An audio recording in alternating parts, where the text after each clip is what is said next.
अस्सलाम वालेकुम to all of you. तो साथियों, कैसे आप सब लोग। आज की जो हमारी क्लास रहेगी सोल्जर टेक्निकल की क्लास रहेगी। इसमें हम कुछ इंपॉर्टेंट क्वेश्चंस करने वाले हैं, जिसमें जीके का पोर्शन होगा, फिजिक्स, केमिस्ट्री, साथ ही साथ यहाँ पे हम मैथमेटिक्स और रीजनिंग के भी कुछ क्वेश्चंस करेंगे। और आपको पता ही कि 2 दिन के बाद हम क्लास ले रहे हैं। उसकी वजह क्या है? उसकी वजह यह है कि आप में से बहुत सारे लोगों की डिमांड आ रही थी अग्निवीर टेक्निकल और अग्निवीर नर्सिंग असिस्टेंट की टेस्ट सीरीज भी स्टार्ट करवा दीजिए। तो यहाँ पे आप में से जितने भी लोग ऐसे हैं जो कि Agniveer technical, Agniveer nursing assistant या जीडी ट्रेड्समैन की टेस्ट सीरीज ज्वाइन करना चाहते हैं, तो वो मैं आपको वीडियो के एंड में बताऊंगा कि किस तरह से आप टेस्ट सीरीज ज्वाइन कर पाओगे और इसमें आपको क्या कुछ देखने को मिलेगा और कितने में आपको ये टेस्ट सीरीज ज्वाइन करने को मिलेगी। वो हम वीडियो के एंड में डिस्कस करेंगे। लेकिन सबसे पहले हम क्या करेंगे, सबसे पहले हम अपनी क्लास की तरफ आ जाते हैं। यहां पे हम क्लास को स्टार्ट कर लेते हैं। तो अगर मैं आज के इस क्लास की बात करूं तो इसमें हम कितने क्वेश्चंस करने वाले हैं, इसमें हम 32 यानी कि 32 क्वेश्चन करने वाले हैं। और आपको मैं टारगेट देता हूं कि कम से कम 25 प्लस आपको देना है। तो अपना टारगेट सभी लोग नोट करते जाएंगे, जितने भी टेक्निकल के एस्पिरेंट्स हैं, तो सभी लोगों को 25 प्लस यहां पे अपना स्कोर देना है। तो बढ़ते हैं सबसे पहले प्रश्न की तरफ, सबसे पहले क्वेश्चन की तरफ। How many members can the president nominated to the Rajya Sabha. तो आपको बताना है कि राज्यसभा के लिए प्रेसिडेंट के द्वारा कितने मेंबर्स को नॉमिनेट किया जाता है। तो यहां पे आपको एज पर ऑप्शन आंसर देना है 6, 9, 12 या 5। तो यहां पे अगर मैं बात करूं सी पार्ट की, दैट इज 12 हमारा राइट आंसर होगा। ये आपको अच्छी तरह से याद रख लेना है।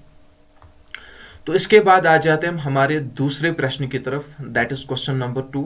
When was the first general election conducted under the Indian constitution. तो आपको बताना है कि सबसे पहला इलेक्शन जो है वो कब कंडक्ट किया गया है, ठीक है ना। General election, first general election कब कंडक्ट किया गया है, ये आपको बताना है। 1950, 1951, 1952 या 1949। तो यहां पे जितने भी लोग बी पार्ट को मार्क कर रहे हैं, दैट इज 1951 हमारा राइट आंसर होगा।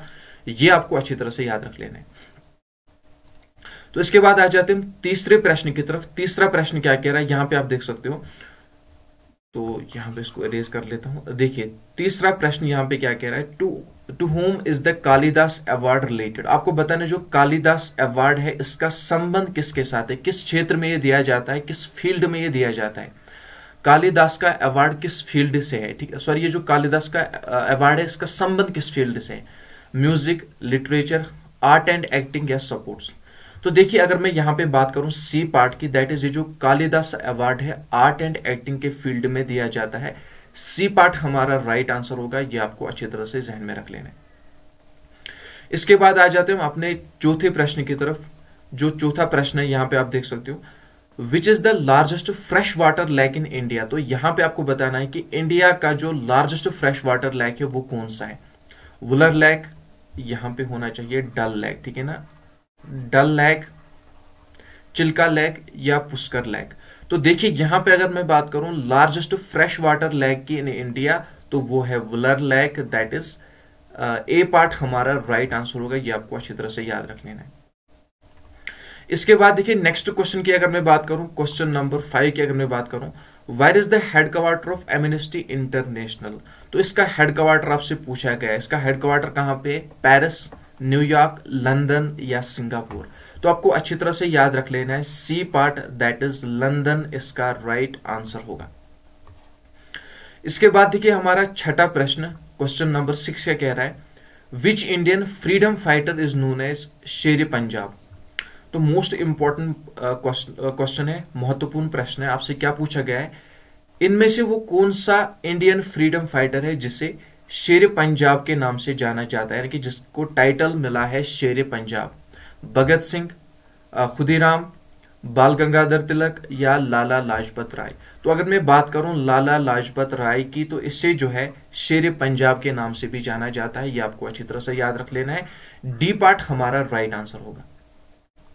इसके बाद आ जाते हैं नेक्स्ट क्वेश्चन की तरफ, हमारे 7वें प्रश्न की तरफ। यहां पे देखिए अगर मैं 7वें प्रश्न की बात करूं, रीजनिंग से एक क्वेश्चन पूछा गया है, find the next term of the following series.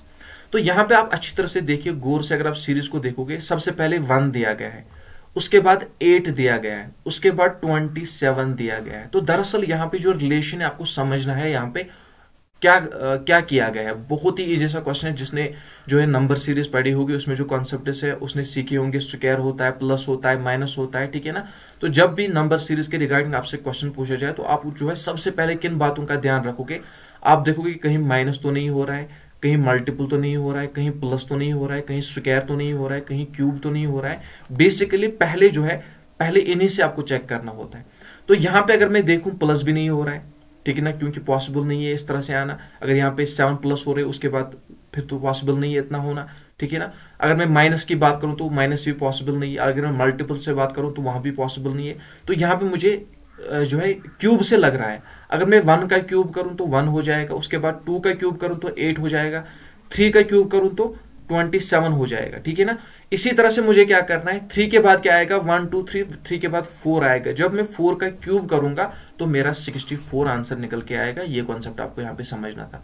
तो जिसने नंबर सीरीज पढ़ी होगी, कॉन्सेप्ट पढ़े होंगे, उनको अच्छी तरह से समझ में आ रहा होगा।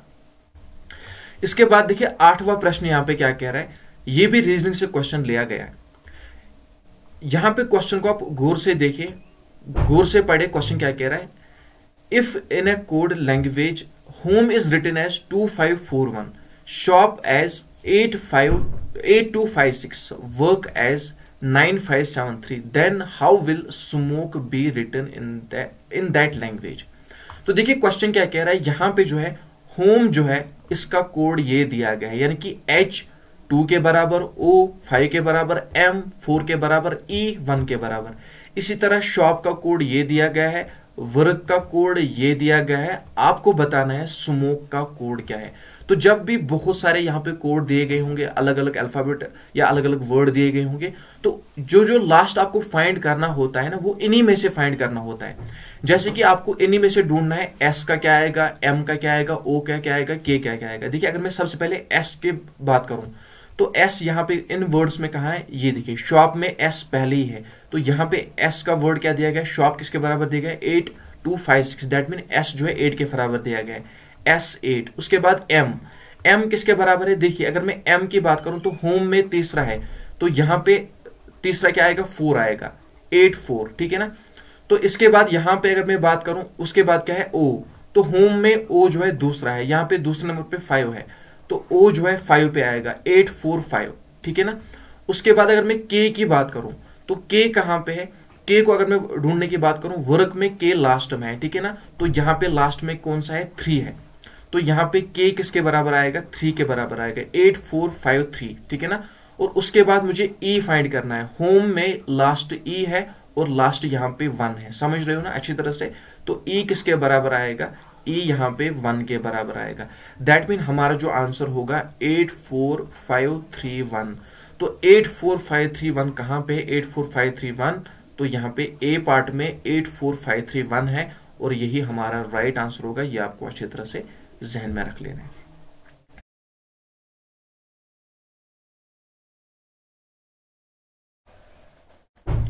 देखिए अब आ जाते हैं हमारे 90वें प्रश्न की तरफ। तो अगर मैं 90वें प्रश्न की बात करूं, क्वेश्चन नंबर 9 की बात करूं, क्वेश्चन क्या कह रहा है, arrange the following question in A meaningful sequence. तो देखिए यहाँ पे आपको कुछ वर्ड दिए गए हैं, आपको इनकी मीनिंग समझ लेनी है और उसके बाद आपको क्या करना है, इनको एक सीक्वेंस में जो है अरेंज करना है। तो सबसे पहले जब भी इस टाइप का क्वेश्चन पूछा जाए तो आपको जो वर्ड दिए गए होंगे उनकी आपस में कुछ ना कुछ रिलेशन होगी, उस रिलेशन को आपको समझने की कोशिश करनी है। तो यहां पे अगर मैं रिलेशन देखने की कोशिश करूं, रिलेशन क्या है, एक तो यहां पे वर्ड क्या है, क्रॉप है, रूट है, स्टेम है, सीड है और फ्लावर है। दैट मीन यहां पे जो है प्लांट के रिगार्डिंग कुछ ना कुछ रिलेशन दी गई है, तो हमें समझने की कोशिश करनी है। जब भी आपने इस टाइप के क्वेश्चन देखे होंगे, आपने रिलेशन जो है समझने की कोशिश की गई होगी, तो आपको ये जहन में आ रहा होगा, ईजी है, ठीक है ना। एक जो एक माइंड गेम है, बिल्कुल ईजी सा क्वेश्चन है। तो यहां पे अगर मैं सोचने की कोशिश करूं, देखिए यहां पे मुझे रिलेशन समझ में आ गई, ये प्लांट के रिगार्डिंग रिलेशन है। तो जब भी हम बीज बोएंगे, ठीक है ना, तो हमने बीज बोया तो पहले हमें बीज बोना है, उसके बाद क्या होगा, इस बीज के साथ क्या होगा, इसके रूट निकल के आएंगे, ठीक है ना, इसके रूट निकल के आएंगे। तो जब इसके रूट निकल के आएंगे, ये ग्रो होना स्टार्ट हो जाएगा, उसके बाद इसका स्टेम निकल के आ जाएगा। तो स्टेम के बाद क्या होगा, स्टेम के बाद ये बढ़ने लगेगा, ठीक है ना। तो जब ये बढ़ने लगेगा तो इसमें कुछ टाइप के जो फ्लावर निकल के आएंगे, वो वाले फ्लावर नहीं, अगर ये जो है मतलब कोई प्लांट है तो इसमें छोटे से फ्लावर निकल के आ जाएंगे, ठीक है ना। तो जब फ्लावर निकल के आ जाएंगे उसके बाद क्या होगा, इसमें जो है क्रॉप उगने लगेगी, जो भी इसका फसल होगा ये अपना फसल देने लगेगा। तो यहाँ पे हमारा रिलेशन कंप्लीट हो गई, यानी कि पहले क्या आएगा, पहले सीड आएगा, पहले 4 आएगा, उसके बाद क्या आएगा, उसके बाद रूट आएगा, उसके बाद 2 आएगा, उसके बाद यहाँ पे क्या आएगा, रूट के बाद यहाँ पे आएगा सिटम, दैट मीन 3 आएगा। तो सिटम के बाद यहाँ पे क्या आएगा, फ्लावर आएगा, दैट मीन 5 आएगा। उसके बाद क्या आएगा, उसके बाद यहाँ पे क्रॉप आएगा, दैट मीन 1 आएगा। ठीक है ना, ये आप समझ रहे हो ना, 4 2 3 5 1। तो यहाँ पे कहाँ पे है, सी पार्ट में है 4 2 3 5 1। तो यहाँ पे सी पार्ट इसका राइट आंसर होगा। आई होप कि ये क्वेश्चन आपको क्लियर हो गया होगा। इसके बाद देखिए नेक्स्ट क्वेश्चन की अगर मैं बात करूं हमारे 10वें प्रश्न की तरफ, under which condition the potential energy decreases. आपको बताना कि इनमें से वो कौन सी कंडीशन है जहां पे पोटेंशियल एनर्जी डिक्रीज होती है। तो यहां पे अगर मैं बात करूं हमारे डी पार्ट की, that is on rising air bubbles in water. तो यहां पे क्या होता है, इस वाली कंडीशन में क्या होता है, जो पोटेंशियल एनर्जी है वो डिक्रीज हो जाती है। आपको अच्छी तरह से याद रख लेना है। इसके बाद आ जाते हैं हमारे नेक्स्ट क्वेश्चन की तरफ, दैट इज क्वेश्चन नंबर 11 की अगर मैं बात करूं, 100 grams of ice and 100 grams of water are mixed at 100 degree Celsius, the final temperature will be. तो आपको बताना है कि यहां पे अगर 100 ग्राम आइस और 100 ग्राम वाटर, ठीक है ना, तो इनको अगर मिक्स किया जाए किस टेम्परेचर पे, 100 डिग्री सेल्सियस पे, ठीक है ना, तो वहां पे जो फाइनल टेम्परेचर बनेगा वो क्या बनेगा, वो आपको बताना है। 10 degree Celsius, 20 degree Celsius, 30 degree Celsius या 40 डिग्री सेल्सियस। तो यहाँ पे A part that is 10 degree Celsius हमारा राइट आंसर होगा। ये आपको अच्छी तरह से याद रख लेना है। इसके बाद आ जाते हैं नेक्स्ट क्वेश्चन की तरफ, दैट इज क्वेश्चन नंबर 12 की अगर मैं बात करूं, sound is transmitted in air. तो जो यहाँ पे एयर में जो साउंड ट्रांसमिट होता है वो किस शेप में होता है, या आप कह सकते हो कि इनमें से वो क्या कहलाता है। तो वो जो वहां पे होता है, क्या वो एज लॉन्गिट्यूडनल वेव हो जाता है, in the form of transverse wave हो जाता है, in the form of dimension हो जाता है, या in the form of frequency हो जाता है। ठीक है ना, तो यहाँ पे जो प्रोसेस होती है, यानी कि साउंड जो ट्रांसमिट होता है एयर, ठीक है ना, तो यहाँ पे साउंड से एयर जो ये ट्रांसमिट होता है, तो आपको बताना है कि ये किस फॉर्म में होता है, एज अ लॉन्गिट्यूडनल वेव होता है कि क्या होता है। तो यहाँ पे अगर मैं बात करूँ ए पार्ट की, तो ए पार्ट ही हमारा राइट आंसर होगा, एज अ लॉन्गिट्यूडनल वेव। ये आपको अच्छी तरह से याद रख लेना है। इसके बाद आ जाते हैं नेक्स्ट क्वेश्चन की तरफ, दैट इज 13वें प्रश्न की अगर मैं बात करूं, calorie is the unit of which of the following. आपको बताना इनमें से कैलोरी किसका यूनिट है, low temperature and heat, heat and energy, power या टेम्परेचर। तो यहां पे अगर मैं बात करूं हीट एंड एनर्जी की, दैट इज बी पार्ट हमारा राइट आंसर होगा। ये आपको अच्छी तरह से याद रख लेना है। इसके बाद आ जाते हैं हमारे नेक्स्ट क्वेश्चन की तरफ, दैट इज क्वेश्चन नंबर 14 की अगर मैं बात करूं, how many watts are there in 1 horsepower. तो चलिए बताइए 1 हॉर्स पावर में कितने वाट्स देखने को मिलते हैं, 1000 वाट्स, 746 वाट्स, 847 वाट्स या 646 वाट्स। तो यहां पे अगर मैं बात करूं 1 हॉर्स पावर की, तो इसमें जो है 746 वाट्स देखने को मिलते हैं, that is C part, C part नहीं, बी पार्ट हमारा राइट आंसर होगा। ये आपको अच्छी तरह से याद रख लेना है। इसके बाद आ जाते हैं हमारे 15वें नंबर क्वेश्चन की तरफ। यहां पे आप देख सकते हो, what is the freezing point of alcohol. तो चलिए बताइए, अल्कोहल का फ्रीजिंग पॉइंट आपसे पूछा गया है, 100 degree Celsius, -130 degree Celsius, -180 degree Celsius या -125 डिग्री सेल्सियस। तो यहां पे अगर मैं बी पार्ट की बात करूं, -130 डिग्री सेल्सियस वो हमारा राइट आंसर होगा। ये आपको अच्छी तरह से याद रख लेना है। इसके बाद देखिए नेक्स्ट क्वेश्चन क्या कह रहा है, for which colour the wave length is maximum. तो आपको बताना है कि इनमें से वो कौन सा कलर है जिसकी वेव लेंथ मैक्सिमम होती है, रेड, ग्रीन, वायलेंट या येलो। तो इन कलर्स की अगर मैं बात करूं, इनमें से जो सबसे ज्यादा जो वेव लेंथ देखने को मिलती है वो रेड कलर में देखने को मिलती है, दैट इज ए पार्ट हमारा राइट आंसर होगा। ये आपको अच्छी तरह से याद रख लेना है। और यही रीजन है कि यहाँ पे जो स्टॉप के लिए रेड लाइट का यूज किया जाता है, क्योंकि कभी कभार क्या होता है, अगर धुंध हो या कुछ इस तरह से हो, तो इसकी वेव लेंथ जो है मैक्सिमम है, दूर से दिखाई देती है। ठीक है ना, यही रीजन है। तो इसके बाद आ जाते हैं नेक्स्ट क्वेश्चन पे, in which order the electrical fitting is done in the houses. तो चलिए बताइए, जैसा कि मैंने आपको बताया, जितने भी टेक्निकल के एस्पिरेंट्स हैं ना, तो उनको सबसे ज्यादा फोकस करना है फिजिक्स और केमिस्ट्री पे, क्योंकि यहाँ पे जो आपकी जी की पूछी जाती है बिल्कुल कम वेटेज है उसका, ठीक है ना, और बिल्कुल इजी पूछी जाती है। रीजनिंग की अगर मैं बात करूं इजी पूछी जाती है। मैथमेटिक्स की अगर मैं बात करूं कुछ क्वेश्चन पूछे जाते हैं, ठीक है ना। लेकिन जो सबसे ज्यादा मात्रा में आपको जो प्रिपेयर करना है वो है फिजिक्स एंड केमिस्ट्री। वहां पे आपको सबसे ज्यादा फोकस करना है, और जो टेस्ट सीरीज चलाई जा रही है उसमें आपको फिजिक्स और केमिस्ट्री पे फोकस करवाया जाएगा बहुत अच्छी तरह से। वहां पे आपको टेस्ट प्रोवाइड करवाई जाएंगे, ई बुक्स भी प्रोवाइड करवाई जाएगी, वो मैं आपको वीडियो के एंड में बताऊंगा, ठीक है ना। तो इसलिए जो टेक्निकल के एस्पिरेंट्स हैं उनको जो है फिजिक्स केमिस्ट्री पे ज्यादा फोकस करना है। तो आपको बताना है जो इलेक्ट्रिकल फिटिंग की जाती है, सब लोगों के घर में जो है फिटिंग की गई है, ठीक है ना, सब लोगों के घरों में की जाती है। तो यहाँ पे जो इलेक्ट्रिकल फिटिंग की जाती है ये किस यहाँ पे ऑर्डर में की जाती है? क्या ये सीरीज ऑर्डर में की जाती है, पैरेलल ऑर्डर में की जाती है, या बोथ सीरीज नेट पैरेलल, या इनमें से कोई नहीं? तो अगर मैं इलेक्ट्रिक फिटिंग की बात करूं जो घरों में की जाती है वो की जाती है पैरेलल ऑर्डर में, दैट इज बी पार्ट हमारा राइट आंसर होगा। ये आपको अच्छी तरह से याद रख लेना है। तो इसके बाद जो हमारा नेक्स्ट क्वेश्चन है, यहाँ पे नेक्स्ट क्वेश्चन क्या कह रहा है, यहाँ पे आपको बताना है कॉपर जो है किसका ओर है, ठीक है ना। यहाँ पे अगर मैं बात करूं चाल्कोपेराइट की, बॉक्साइट, हेमेटाइट या लिग्नाइट, तो यहां पे अगर मैं बात करूं चाल्कोपेराइट की तो ए पार्ट ही हमारा राइट आंसर होगा। Copper is the ore of chalcopyrite, ये आपको अच्छी तरह से याद रखना है। इसके बाद आ जाते हैं नेक्स्ट क्वेश्चन पे, दैट इज क्वेश्चन नंबर 19 की अगर मैं बात करूं, how many volts of electric supply is given in the houses. तो चलिए बताइए जो घरों में जो इलेक्ट्रिसिटी की सप्लाई दी जाती है वो कितने वोल्ट्स की होती है? 440, 200, 180 या 220, ठीक है ना। वो कुछ इस तरह से है ना, करंट लगा 440 वाट का, मुझे पूरा याद नहीं आ रहा है क्या है वो इस तरह से, आई थिंक कुछ सॉन्ग वगैरह है कि कुछ इस तरह से। I am not interested regarding this points, but कुछ मेरे जहन में आ गया इस तरह से, दैट्स व्हाई मैंने यहाँ पे बता दिया। तो यहाँ पे अगर मैं बात करूँ 220 की, ठीक है ना, 220 वोल्ट जो है घरों में इलेक्ट्रिसिटी सप्लाई की जाती है, आपको अच्छी तरह से याद रख लेना है। इसके बाद आ जाते हैं नेक्स्ट क्वेश्चन पे, दैट इज क्वेश्चन नंबर 20 की अगर मैं बात करूं, the amount of heat required to convert 1 gram of ice at 0 degree Celsius into vapour at 100 degree Celsius will be. तो यहां पे देखिए आपको बताना है, अगर यहां पे आपको जो हीट रिक्वायर्ड, हीट की जो जरूरत पड़ेगी 1 ग्राम आइस को कन्वर्ट करने में एट 0 डिग्री सेल्सियस, ठीक है ना, और उसी को यहाँ पे वेपर में अगर कन्वर्ट करना होगा तो 100 डिग्री सेल्सियस यहाँ पे जरूरत पड़ेगी। तो आपको वो हीट बतानी है जो आपको रिक्वायर पड़ेगी इस कंडीशन में, ठीक है ना, जिस हीट की आपको जरूरत पड़ेगी इस कंडीशन में वो कितनी होगी? 10 कैलोरीज, 100 कैलोरीज, 716 कैलोरीज या 1000 कैलोरीज। तो यहाँ पे सी पार्ट 716 कैलोरीज हमारा राइट आंसर होगा, ये आपको अच्छी तरह से जहन में रख लेना है।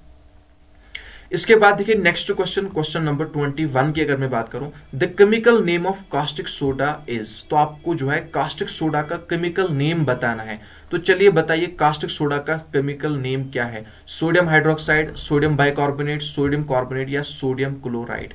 तो यहां पे अगर मैं सोडियम हाइड्रोक्साइड की बात करूं, दैट इज ए पार्ट हमारा राइट आंसर होगा, ये आपको अच्छी तरह से याद रख लेना है।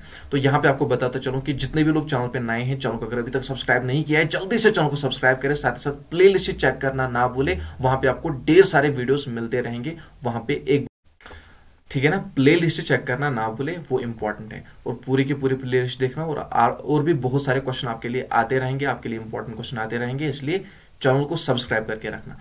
यहां पे देखिए इसके बाद जो नेक्स्ट क्वेश्चन कह रहा है, the work of dynamo is. तो आपको बताना है जो डायनोमो है उसका काम क्या है, ठीक है ना, ये क्या करता है? Conversion of electric energy into mechanical energy, converting mechanical energy into electric energy, इसके बाद क्या है? Converting chemical energy into electric energy, या ऑल ऑफ द अबव। तो इसके अगर मैं बात करूं इसके काम की, डायनोमो की, तो ये क्या करता है? जो मैकेनिकल एनर्जी है उसको किस में कन्वर्ट करता है? इलेक्ट्रिकल एनर्जी में, दैट इज बी पार्ट हमारा राइट आंसर होगा, ये आपको अच्छी तरह से याद रख लेना है। इसके बाद देखिए 23वें प्रश्न की अगर मैं बात करूं, क्वेश्चन नंबर 23 क्या कह रहा है? मैथमेटिक्स का क्वेश्चन है। A train 80 metre long crosses a platform 120 metre long in 20 seconds, then what will be the speed of train per hour. तो यहां पे देखिए क्वेश्चन क्या कह रहा है, एक ट्रेन है 80 मीटर लॉन्ग है वो, ठीक है ना, और वो किसी प्लेटफॉर्म को क्रॉस करती है 120 मीटर लॉन्ग है वो, तो कितने समय में क्रॉस करती है? 20 सेकंड्स में क्रॉस करती है। देखिए माय डियर फ्रेंड्स, यहाँ पे मैं आपको कॉन्सेप्ट नहीं समझाने वाला हूँ, क्योंकि यहाँ पे जिसने पढ़ा होगा उसको पता होगा, लेकिन फिर भी मैं कोशिश करूंगी कि आपको बताने की कोशिश करूँ। जिसको पता होगा, जिसने ये क्वेश्चंस पढ़े होंगे उसको समझ में आएगा, क्योंकि जिसने नहीं पढ़ा होगा, जिसके कॉन्सेप्ट क्लियर नहीं होंगे उसको समझ में नहीं आएगा मैं क्या कर रहा हूँ, क्योंकि मैं यहाँ पे फार्मूला का यूज करूंगा। तो यहाँ पे आपको फाइंड क्या करना है? यहाँ पे आपको स्पीड फाइंड करनी है। तो जिसने टाइम डिस्टेंस वगैरह पढ़ा होगा उसको अच्छी तरह से पता होगा कि स्पीड की जो फार्मूला होती है वो क्या होती है? वो होती है डिस्टेंस डिवाइड बाय टाइम, ठीक है ना। लेकिन जब यहां पे इस तरह से कंडीशन हो, आपको एक तो ट्रेन दी गई होगी, उसकी लेंथ दी गई होगी और एक प्लेटफॉर्म होगा, उस समय आपको क्या करना पड़ता है? जो डिस्टेंस लेनी पड़ती है वो एक इस ट्रेन की लेंथ भी लेनी पड़ती है, और जो प्लेटफॉर्म हो, ब्रिज हो, कुछ भी हो, उसकी भी लेंथ लेनी पड़ती है, ठीक है ना। ये आपको अच्छी तरह से याद रखना है। जिसको पता होगा, जिसने पढ़ा होगा उसको अच्छी तरह से पता होगा। तो जब आप करोगे 120 प्लस 80, तो उसके बाद आपको क्या करना है? टाइम क्या आएगा? 20 सेकंड्स आएगा, है ना, 20 सेकंड्स आएगा। तो यहां पे आप क्या करोगे? यहां पे आपका 200 आएगा 200 डिवाइड बाई 20 आएगा, 0 से 0 कैंसिल हो जाएगा, 2 10 और 20। यहां पे आपका 10 आएगा, लेकिन ये जो 10 आएगा ये मीटर पर सेकंड में आएगा ना। ये जो 10 आएगा ये मीटर पर सेकंड में आएगा, लेकिन यहां पे आपको जो स्पीड फाइंड करनी है वो होती है किलोमीटर पर आवर में। यानी कि इस 10 को आपको कन्वर्ट करना है किलोमीटर पर आवर में। ये जो मीटर पर सेकंड है इसको आपको कन्वर्ट करना है किलोमीटर पर आवर में। मैं पहले ही कह रहा हूं, जिसको पता होगा वही समझ पाएगा, जिसने कॉन्सेप्ट पढ़ा होगा। तो यहां पे आपको पता होगा, जब आपको मीटर सेकंड में, ये जो 10 है ये मीटर सेकंड है, इसको कन्वर्ट करना होता है किलोमीटर पर आवर में। तो इसके लिए एक शॉर्टकट फार्मूला है, आपको मल्टीपल किससे करना है? 18 डिवाइड बाई 5 से, है ना। तो यहां पे आपका क्या आएगा? यहां पे आपका 5 1 और 5 आएगा, 5 2 और 10 आएगा, और 18 इंटू 2 क्या आएगा? 36 किलोमीटर पर आवर आपका आंसर निकल के आएगा। कहीं पे है? हाँ, बी पार्ट में है, दैट इज बी पार्ट हमारा राइट आंसर होगा। इंशाल्लाह माय डियर फ्रेंड्स, अगर यहाँ पे टाइम मिला, अगर अल्लाह ने चाहा, तो आपको मैं मैथमेटिक्स और रीजनिंग के क्वेश्चन भी करवाऊंगा बेसिक से, तब आपको अच्छी तरह से समझ में आएगा। क्योंकि यहाँ पे जिसके कंसेप्ट क्लियर नहीं होंगे वो समझ नहीं पाएगा, क्योंकि मैं यहाँ पे डायरेक्टली अप्रोच पे आ गया, मैंने बेसिक नहीं पढ़ा है यहाँ पे, क्योंकि यहाँ पे हमारी बेसिक क्लास नहीं चल रही है, यहाँ पे मैथमेटिक्स रीजनिंग की क्लास नहीं चल रही है। जब वो चलेगी वहां पे आपको मैं बेसिक से समझा दूंगा, ठीक है ना। फिर भी समझने की कोशिश करो, ज्यादा हार्ड नहीं है, समझने की कोशिश करो। इसके बाद देखिए, सिंपली आपको क्या करना है? Find the greatest common factor of 18, 24 and 42। तो देखिए यहां पे क्या है? ग्रेटेस्ट कॉमन फैक्टर, इसका मतलब क्या है? ग्रेटेस्ट कॉमन का मतलब है HCF, ठीक है ना। हाईएस्ट कॉमन फैक्टर आपको फाइंड करना है 18, 24 एंड 42 का। तो यहां पे बहुत सारे मेथड्स हैं, ठीक है ना। लेकिन जो शॉर्टकट मेथड है वो इस तरह से 18, 24, 42। इसमें और भी बहुत सारे शॉर्टकट मेथड्स मैंने सिखा के रखे हैं, हमारे जो पेड मेंबर्स हैं उनको मैंने सिखा के रखे हैं, आपको भी पता, जिसने भी पढ़ा होगा उसको पता होगा। तो सिंपली यहाँ पे आपको इसका HCF निकालना है। तो यहाँ पे मैं क्या करूंगा? यहाँ पे 2 9 और 18, 2 1 और 2, 2 2 और 4, 2 2 और 4, 2 1 और 2, ठीक है ना। इसके बाद यहाँ पे मैं क्या करूंगा? इसके बाद में 3 3 और 9, 3 4 और 12, यहाँ पे 3 7 और 21। अब यहाँ पे नहीं होगा, तो यहाँ पे 3 इंटू 2 हमारा क्या आएगा? 6 आएगा, दैट इज सी पार्ट हमारा राइट आंसर होगा, ठीक है ना। चलिए इसके बाद आ जाते हैं हम हमारे नेक्स्ट प्रश्न की तरफ, दैट इज क्वेश्चन नंबर 25 की अगर मैं बात करूं। यहाँ पे क्या कह रहा है? क्वेश्चन नंबर 25, यहाँ पे देखिए, in an examination 400 students passed, if 60% students failed, then what is the total number of students who appear in the examination? बहुत ही बेसिक सा क्वेश्चन है, लेकिन इंपॉर्टेंट कॉन्सेप्ट है। कॉन्सेप्ट सीख के जाओ। यहाँ पे देखिए परसेंटेज के रिगार्डिंग क्वेश्चन पूछा गया है। क्वेश्चन क्या कह रहा है, इसको समझने की कोशिश करो, कॉन्सेप्ट को समझने की कोशिश करो। यहाँ पे टोटल स्टूडेंट्स कितने दिए गए हैं? टोटल स्टूडेंट्स 400 दिए गए हैं, लेकिन ये जो स्टूडेंट्स है ये पास्ड स्टूडेंट्स हैं, यानी कि 400 स्टूडेंट्स पास हुए हैं, जिनमें से 60% फेल हुए हैं। आपको ये नहीं बताया गया ये 60% कितने हैं, लेकिन इस 400 में जो 400 स्टूडेंट्स पास है और 60% फेल हुए हैं, आपको ये पता नहीं है टोटल स्टूडेंट्स कितने हैं, और आपको वही बताना है कि टोटल स्टूडेंट्स जो अपेयर हुए थे एग्जामिनेशन में वो कितने हुए थे। पहले क्वेश्चन को समझो। आपको क्या बताया गया? आपको बताया गया टोटल 400 स्टूडेंट्स हैं, जिनमें से 60% फेल हुए हैं। आपको बताना है कि टोटल कितने स्टूडेंट्स एग्जाम में अपेयर हुए थे। तो परसेंटेज में एक कंसेप्ट है, हम जब हमें टोटल पता नहीं होता है उसको हम मान के चलते हैं 100%। तो हम मान लेते हैं टोटल कितने स्टूडेंट्स हैं, टोटल स्टूडेंट्स 100% है, ठीक है ना, जिसमें से अगर मैं फेल स्टूडेंट्स की बात करूं वो कितने हैं, वो 60% है। तो सीधी सी बात है, जब हमने टोटल स्टूडेंट्स 100% मान लिए, तो जब फेल 60% हुए हैं तो पास कितने होंगे, यही कॉन्सेप्ट है यहाँ पे, पास 40% हो गए होंगे। और ये जो पास स्टूडेंट है, ठीक है ना, ये जो पास स्टूडेंट है यानी कि जो 40% जो पास हुए हैं, ये किसके बराबर दिया गया है, ये 400 के बराबर दिया गया है। यानी कि 40% जो है किसके बराबर दिया गया है, 400 के बराबर दिया गया है। तो हमारा 1% किसके बराबर होगा, जब मैं 400 को डिवाइड करूंगा 40 से, 0 से 0 कैंसिल हो जाएगा, 4 1 आर 4, 4 10 आर 40, तो यहां पे मेरा जो 1% निकल के आएगा वो किसके बराबर आएगा, 10 के बराबर आएगा। तो आपको क्या बताना था, आपको बताना क्या था कि टोटल कितने स्टूडेंट्स अपेयर हुए हैं। तो टोटल स्टूडेंट्स हम कितने मान के चले, टोटल स्टूडेंट्स हम 100% मान के चले। जब 1% 10 के बराबर है तो 100% किसके बराबर होगा, 100 इंटू 10, तो यानी कि 100 स्टूडेंट्स, 100% हमारा जो है 1000 स्टूडेंट्स के बराबर होगा। कहीं पे है बी पार्ट में है, दैट इज बी पार्ट हमारा राइट आंसर होगा। यही यहां पे समझने की बात थी, यही यहां पे समझने का कंसेप्ट था। आई होप कि आपको क्लियर हो गया होगा। इसके बाद देखिए नेक्स्ट क्वेश्चन यहां पे क्या कह रहा है। नेक्स्ट क्वेश्चन की अगर मैं बात करूं, An article costs of 200 rupees bought in a rupees 198. What is the percentage loss if sold in rupees? यहाँ पे तो दिया ही गया नहीं है कितने परसेंट है। हाँ यहाँ पे देखिए क्वेश्चन क्या है, ठीक है समझ गया मैं क्वेश्चन क्या कह रहा है। तो यहाँ पे देखिए किसी भी कोई भी वस्तु है, कोई भी चीज है, कोई भी आर्टिकल है, उसका प्राइस क्या है 200 रुपीज है, लेकिन उसको जो बेचा गया है, ठीक है, या खरीदा गया है वो जो है 198 में, ठीक है ना।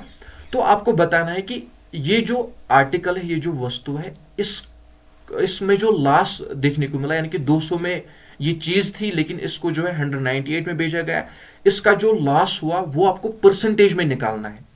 सबसे पहले हम क्या कर लेते हैं, देखिए टोटल कॉस्ट क्या है, दैट मीन टोटल कॉस्ट यहाँ पे 200 है, लेकिन इसको बेचा किस में गया, 198 में, ठीक है ना। तो जब 198 में भेजा गया, 200 इसकी कॉस्ट है, यहां पे जो 2 रुपीज है वो इसका क्या बनता है, वो इसका लॉस बनता है।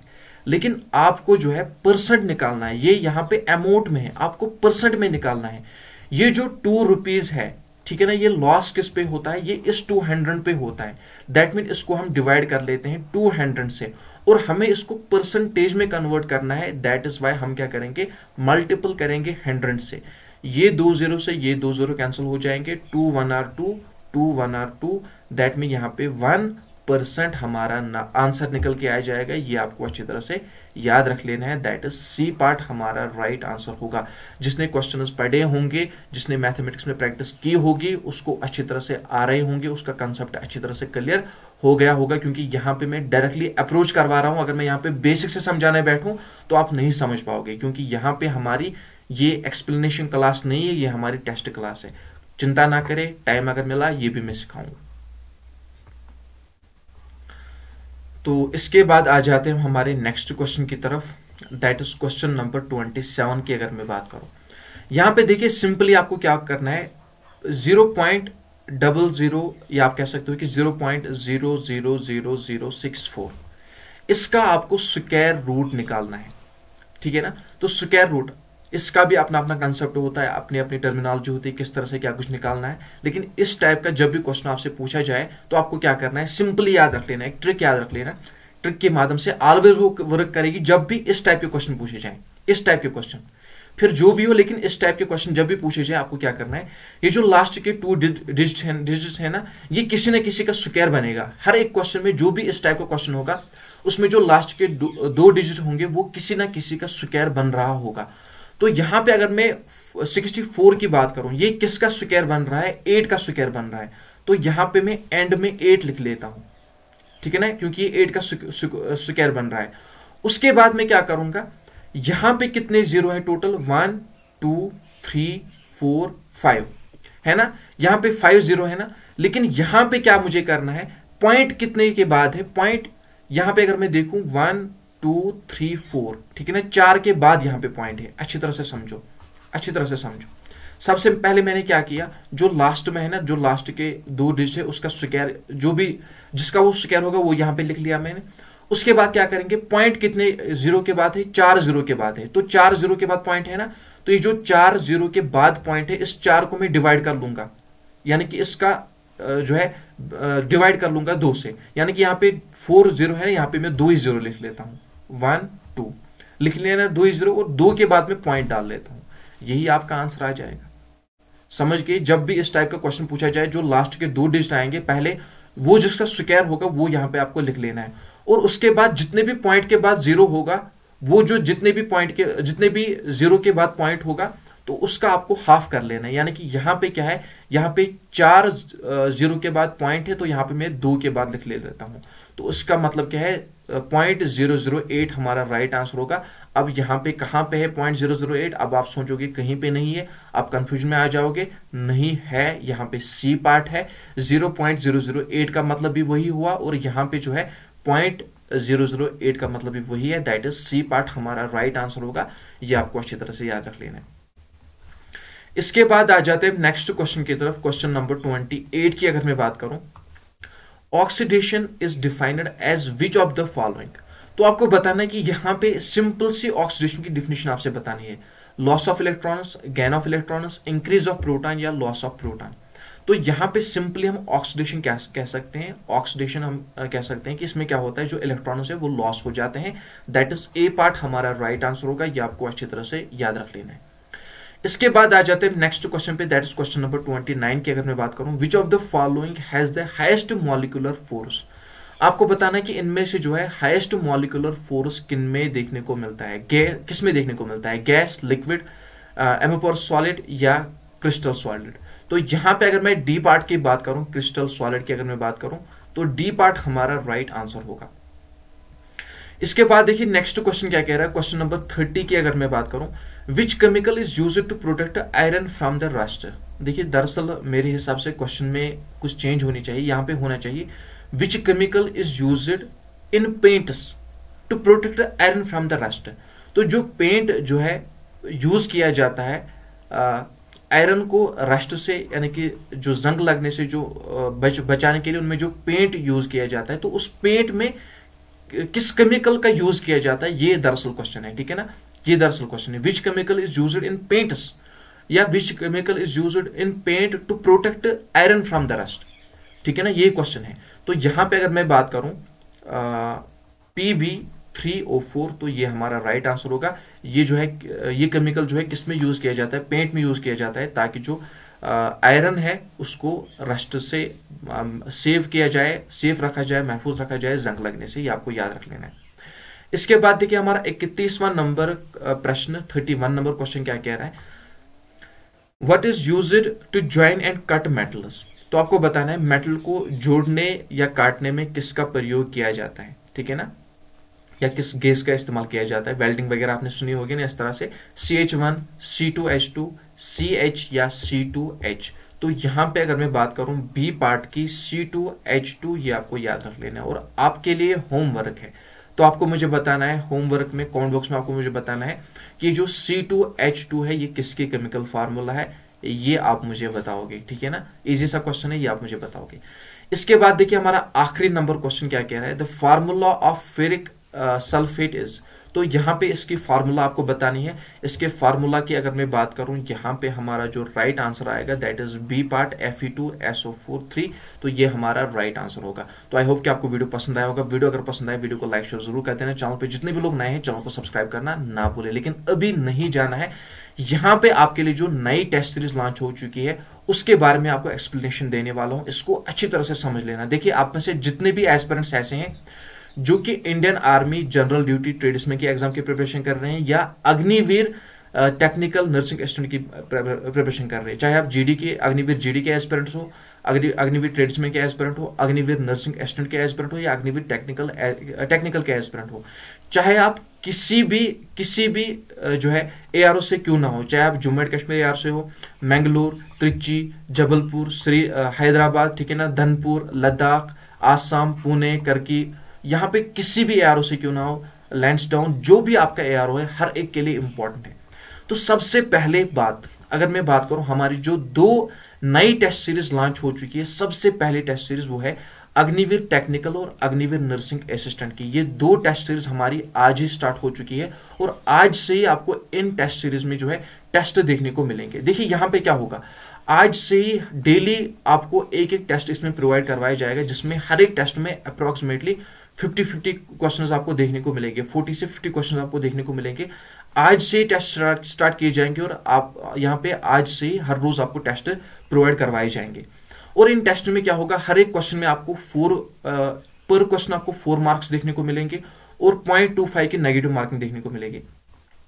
अगर मैं अग्निवीर टेक्निकल की बात करूं तो इसमें आपको सबसे ज्यादा किस पे फोकस करना है, सबसे ज्यादा इसमें फोकस करना है फिजिक्स और केमिस्ट्री के पोर्शन में, क्योंकि इसमें सबसे ज्यादा वेटेज जो है फिजिक्स और केमिस्ट्री में देखने को मिलती है। जीके का यहाँ पे मैथमेटिक्स और रीजनिंग का यहाँ पे कम ही रेस्पॉन्स देखने को मिलता है, लेकिन यहाँ पे जो है फिजिक्स और केमिस्ट्री पे आपको सबसे ज्यादा फोकस करना है। और आपको जो है बहुत, अगर एक क्वेश्चन आपका फंस रहा है तो आपको बहुत जो है मौका दिया जा रहा है आगे बढ़ने का, क्योंकि यहाँ पे आपके जो परसेंटेज यहाँ पे जो क्वेश्चन के मार्क्स हैं वो बहुत ज्यादा है as compare to GD trades में। तो यहाँ पे जो टेस्ट चलेंगे उसमें आपको हर एक टेस्ट में फिजिक्स भी मिलेगी, फिजिक्स के रिगार्डिंग 10-15 क्वेश्चन, केमिस्ट्री के रिगार्डिंग 10-15 क्वेश्चन, जीके के रिगार्डिंग 5-10 क्वेश्चन, ठीक है ना। तो इस रिगार्डिंग आपको क्वेश्चन देखने को मिलेगी। आपके एग्जाम पॉइंट ऑफ व्यू से बायोलॉजी का पोर्शन इंपॉर्टेंट नहीं है। और अगर मैं अग्निवीर नर्सिंग असिस्टेंट की बात करूं तो इसमें आपको फिजिक्स पे भी फोकस करना है, केमिस्ट्री भी फोकस करना है, साथ ही साथ इसमें आपको बायोलॉजी पे भी फोकस करना है, ठीक है ना। यहाँ पे आपके जीके की भी अच्छी खासी वेटेज है एज कम्पेयर टू टेक्निकल, तो ये भी आपको याद रखना है। लेकिन फिजिक्स में आपके कम ही क्वेश्चन पूछे जाते हैं, लेकिन केमिस्ट्री में आपके सबसे ज्यादा क्वेश्चन पूछे जाते हैं, ये आपको याद रख लेना है। तो जो नर्सिंग असिस्टेंट की टेस्ट सीरीज स्टार्ट की जाएगी, इसमें भी आपको पर टेस्ट में फिजिक्स के भी 10-15 क्वेश्चन देखने को मिलेंगे, केमिस्ट्री के भी 10-15 क्वेश्चन देखने को मिलेंगे, साथ ही साथ जीके की भी 10-15 क्वेश्चन देखने को मिलेंगे और बायोलॉजी के भी 10-15 क्वेश्चन देखने को मिलेंगे। और ये जो 2 टेस्ट सीरीज है, चाहे अग्निवीर के हैं टेक्निकल के हैं, ये अलग अलग टेस्ट सीरीज है।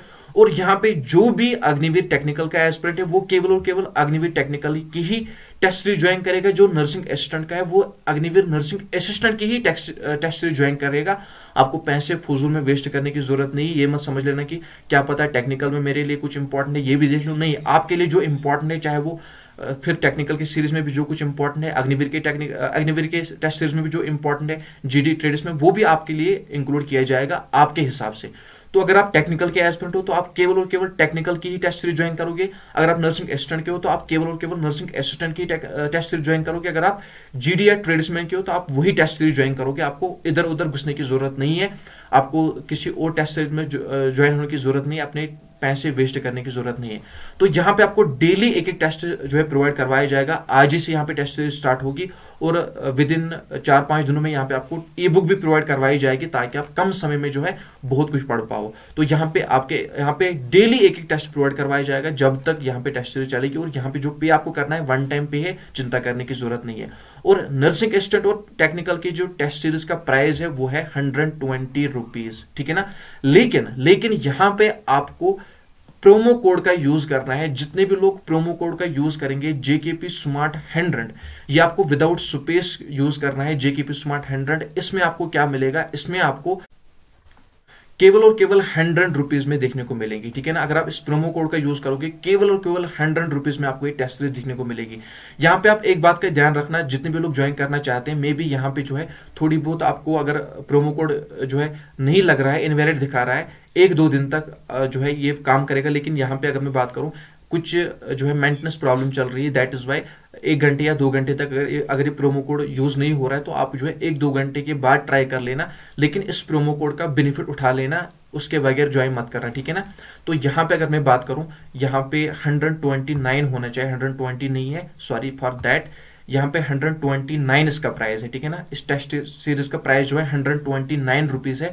लेकिन अगर आप इस प्रोमो कोड का यूज करोगे आपको एक केवल और केवल 100 रुपीज में देखने को मिलेगी। और यहाँ पे आपको टेस्ट प्रोवाइड करवाए जाएंगे, ई बुक्स वगैरह भी प्रोवाइड करवाई जाएगी, आप उसकी चिंता ना करें।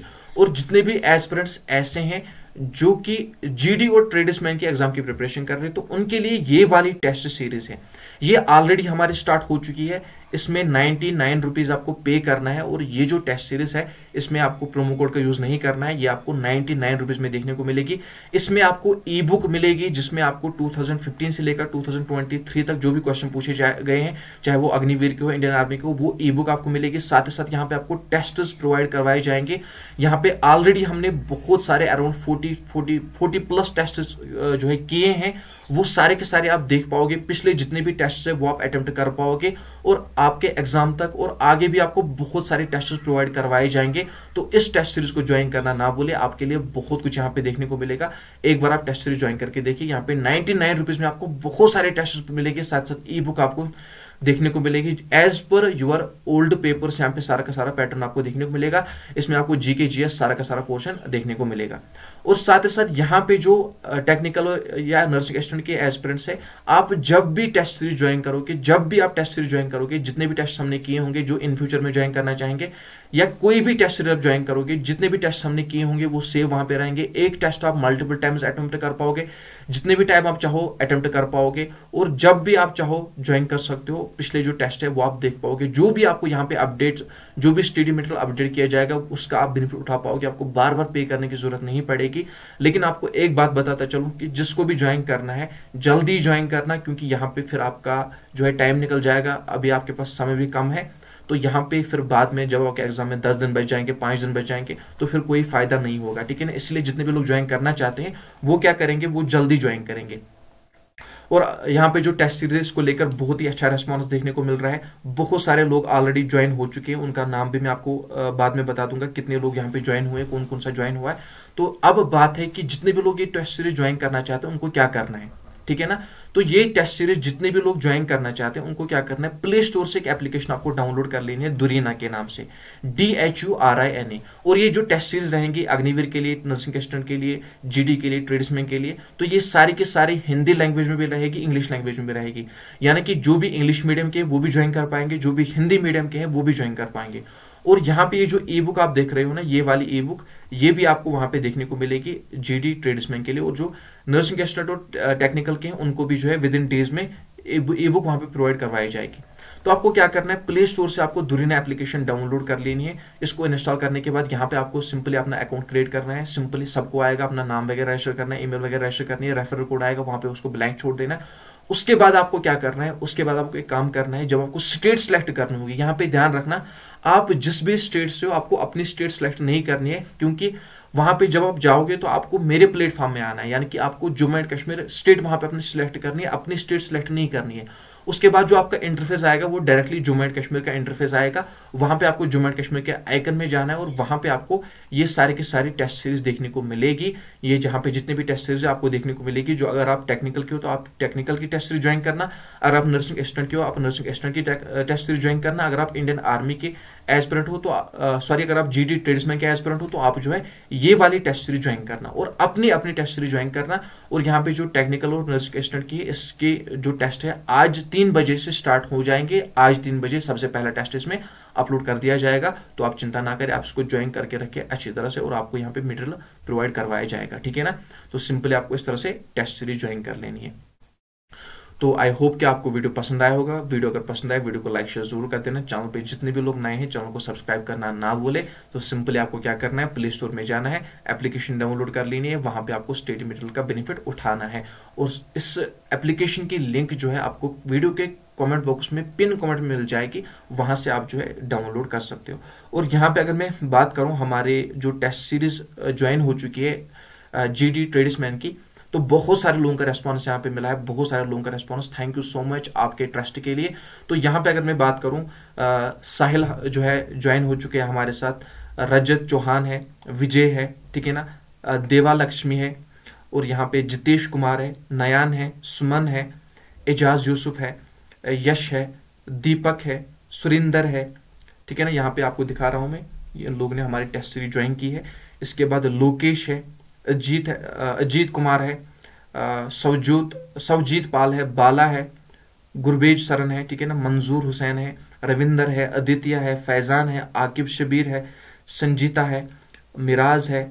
इसके बाद नरेश कुमार की अगर मैं बात करूं, कृष्णा है, अंकित मयल है, इसके बाद नागू है कोई, ठीक है ना, गीतेश है, रमेश है, तनवीर सिंह है, अमित गोयल है, पिरलू है कोई, ठीक है ना, शंकर है, मनोज है, अभिषेक है, सुशील है, गोविंद है, गुलशना सिंह है, अजय शर्मा है। मैं कल की वीडियो में आपको स्क्रीन पे भी दिखा दूंगा, ठीक है ना। जावेद अहमद लोन है, परवीन है, रोहित है, अंकित है, अमित है, और भी बहुत सारे लोग हैं जिन लोगों ने ज्वाइन किया है, ठीक है ना। तो टेस्ट सीरीज को लेकर आपका जो है अच्छा रिस्पांस मिल रहा है। मैं पूरी कोशिश करूंगा अपना बेस्ट देने की। और ये जो जीडी की जो टेस्ट सीरीज है हमने ऑलरेडी स्टार्ट की है, इसमें आपको और भी बहुत कुछ देखने को मिलेगा। आप टेंशन ना ले, अभी आपके एग्जाम में लगभग 1 मंथ है, तो अभी भी आपको बहुत सारे टेस्ट सीरीज प्रोवाइड करवाए जाएंगे। अब मैं कोशिश करूंगा कि रीजनिंग और मैथमेटिक्स के रिगार्डिंग भी आपको थोड़े बहुत टेस्ट प्रोवाइड करवा दूं, आप चिंता ना करें। और यहाँ पे जो टेक्निकल और नर्सिंग असिस्टेंट की हम रिसेंटली टेस्ट सीरीज स्टार्ट कर रहे हैं, आज ही से हम टेस्ट सीरीज स्टार्ट करेंगे। अभी तक कोई भी टेस्ट अपलोड नहीं हुआ है। आज 3 बजे यहाँ पे टेस्ट अपलोड हो जाएगा और आज से यहाँ पे टेस्ट आना स्टार्ट हो जाएंगे। ई बुक भी आपको मिल जाएगी और मैं कोशिश करूंगा यहाँ पे आपको मैथमेटिक्स और रीजनिंग भी प्रोवाइड करवाने की कोशिश करूंगा। लेकिन फिलहाल सबसे पहला जो फोकस रहेगा वो रहेगा फिजिक्स और केमिस्ट्री पे। सबसे पहले आपको इस तरह से क्वेश्चन प्रोवाइड करवाए जाएंगे और जो जीके हैं वो हम बीच बीच में यहाँ पे जो है चैनल पे भी करते रहेंगे। तो जिनको चैनल से फायदा उठाना है वो वीडियो से फायदा उठा सकेंगे। लेकिन अगर आप यहाँ पे टेस्ट भी पाना चाहते हो, रेगुलर यहाँ पे पढ़ना चाहते हो और यहाँ पे 129 में आपको टेस्ट सीरीज मिल रही है, लेकिन आप प्रोमो कोड अगर यूज करोगे तो केवल और केवल 100 रुपीज में आपको देखने को मिलेगी। यहाँ पे 29 रुपीज का आपको डिस्काउंट मिल रहा है और जो डिस्काउंट है लिमिटेड है। लेकिन याद रख लेना, अगर जो है 1-2 घंटे तक प्रोमो कोड जो है अप्लाई नहीं हुआ तो पहले वेट कर लेना, क्योंकि यहाँ पे मे बी टेक्निकल एरर होगा। अभी तक प्रोमो कोड जनरेट नहीं हो चुका होगा क्योंकि नई टेस्ट सीरीज है। जितने भी लोग पहली बार ज्वाइन करेंगे 129 में ज्वाइन मत करना, 100 रुपीज में ज्वाइन कर लेना। 1-2 दिन तक ये प्रोमो कोड वैलिड रहेगा, इसका बेनिफिट उठाना। 129 रुपीज वाली जो टेस्ट सीरीज उसको आप केवल और केवल 100 रुपीज में ज्वाइन कर पाओगे। इसे ज्वाइन करना ना बोले। तो मिलते हैं नेक्स्ट वीडियो में, तब तक के लिए अपना ख्याल रखना, दुआ में याद रखना। अल्लाह हाफिज, अस्सलाम वालेकुम वरहमतुल्लाहि वबरकातुहू।